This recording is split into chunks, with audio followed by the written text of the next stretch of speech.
Guys ఈరోజు dacoit cinema చూడడం జరిగింది. నేనైతే డిసప్పాయింటెడ్ భయ్యా. ఫస్ట్ హాఫ్ అంత బాగున్న సినిమా సెకండ్ హాఫ్ డల్ అయిపోతుంది. Again second half syndrome.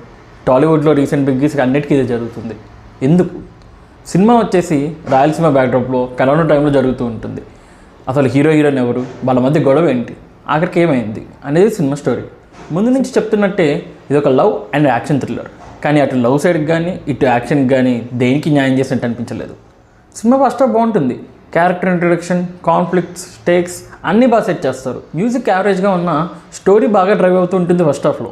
At the same time first హాఫ్లో ఎడిటింగ్ చాలా క్రిస్ప్గా ఉంటుంది, బాగుంటుంది కూడా.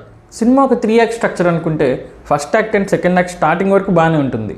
దాని తర్వాత స్టార్ట్ అవుతుంది అసలైన ల్యాగ్. స్టేక్స్ రేజ్ అవుతూ ఉంటాయి, కాన్ఫ్లిక్ట్స్ కూడా బాగుంటాయి. కానీ ప్రీ ఇంటర్వల్ నుంచి సినిమా కొంచెం డ్రాప్ అవడం స్టార్ట్ అవుతూ ఉంటుంది. అక్కడ వస్తుంది ఇంటర్వల్, పెద్దగా ఏం పేలదు. సెకండ్ హాఫ్ స్టార్ట్ అవుతుంది, అక్కడి నుంచి ఉంటుంది భయ్యా స్లీపే. ప్రీ ఇంటర్వల్ దగ్గర స్టార్ట్ అయిన లాగ్ క్లైమాక్స్ వచ్చినా ఆగదు. ఒక నెవర్ ఎండింగ్ క్లైమాక్స్తో ఆఖరికి సినిమా అలా ముగుస్తుంది. ఇది క్లియర్లీ రైటింగ్ మిస్టేక్.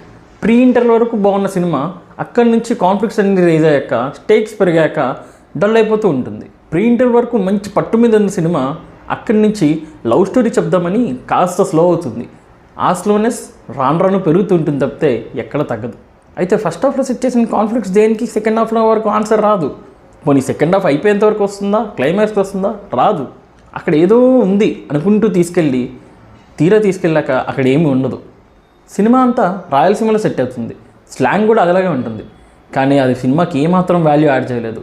పైగా డైలాగ్ డెలివరీస్ అన్నీ ఫేక్గా అనిపిస్తూ ఉంటాయి. డైలాగ్స్ విషయానికి వస్తే మాత్రం అబ్బురి రవి గారు వండర్ఫుల్ రైటింగ్, చాలా క్రిస్ప్గా ఉన్నాయి, చాలా బాగా పేలాయి కూడా.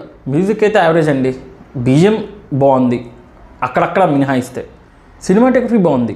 ఎడిటింగ్ ఫస్ట్ హాఫ్ కొంచెం రేసీగా ఉండి సెకండ్ హాఫ్ లవ్ స్టోరీ చెప్పడానికి కాస్త స్లో చేసినట్టు అనిపిస్తుంటుంది. ఓవరాల్గా నేనైతే మిక్స్డ్ ఫీలింగ్తో బయటకు వచ్చాను. ఫైనల్లీ ఇది నా ఒపీనియన్ మాత్రమే. Please go and watch the cinema in nearest theatres queue to get your own perspective. Okay, ఉండడం మరి. Thank you for watching. Please subscribe. Bye.